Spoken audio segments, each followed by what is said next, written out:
بسم اللہ الرحمن الرحیم۔ السلام علیکم ناظرین، آپ دیکھ رہے ہیں انایا چیما وائس اور میں ہوں انایا چیما۔ ناظرین، انایا چیما وائس میں ایک نئی سٹوری کے ساتھ خوش آمدید۔ امید کرتی ہوں کہ آپ سب خیریت سے ہوں گے۔ تو چلیے بڑھتے ہیں سٹوری کی طرف۔ جب حضرت خواجہ قطب الدین بختیار رحمۃ اللہ علیہ کی وفات ہوئی تو کہرام مچ گیا۔ جنازہ تیار ہوا، ایک بڑے میدان میں لایا گیا۔ بے پناہ لوگ نماز جنازہ پڑھنے کے لیے آئے ہوئے تھے۔ انسانوں کا ایک سمندر تھا جو حد نگاہ تک نظر آتا تھا۔ جب نماز جنازہ پڑھنے کا وقت آیا، ایک آدمی آگے بڑھا اور کہنے لگا کہ میں خواجہ قطب الدین بختیار رحمۃ اللہ علیہ کا وکیل ہوں۔ حضرت نے ایک وصیت کی تھی، میں اس مجمع تک وہ وصیت پہنچانا چاہتا ہوں۔ مجمع پر سناٹا چھا گیا۔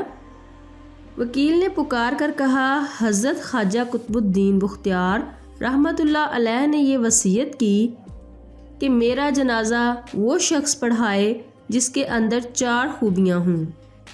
زندگی میں اس کی تکبیر اولا کبھی قضا نہ ہوئی ہو، اس کی تہجد کی نماز کبھی قضا نہ ہوئی ہو، اس نے غیر محرم پر کبھی بھی بری نظر نہ ڈالی ہو، اتنا عبادت گزار ہو کہ اس نے عصر کی سنتیں بھی کبھی نہ چھوڑی ہوں۔ جس شخص میں یہ 4 خوبیاں ہوں وہ میرا جنازہ پڑھائے۔ جب یہ بات سنائی گئی تو مجمع پر ایسا سناٹا چھایا کہ جیسے مجمع کو سانپ سونگھ گیا ہو۔ کافی دیر گزر گئی، کوئی نہ آگے بڑھا۔ آخر کار ایک شخص روتے ہوئے حضرت خواجہ قطب الدین بختیار رحمۃ اللہ علیہ کے جنازے کے قریب آئے، جنازہ سے چادر اٹھائی اور کہا، حضرت آپ خود تو فوت ہو گئے مگر میرا راز فاش کر دیا۔ اس کے بعد بھرے مجمع کے سامنے قسم اٹھائی کہ میرے اندر یہ 4 خوبیاں موجود ہیں۔ یہ شخص وقت کا بادشاہ شمس الدین التمش تھے۔ تو ناظرین، امید ہے کہ آپ کو یہ ویڈیو پسند آئی ہوگی۔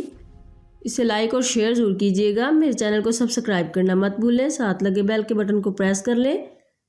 ناظرین، اپنا خیال رکھیے گا، انایا چیما کو دعا میں یاد رکھنا۔ اللہ حافظ۔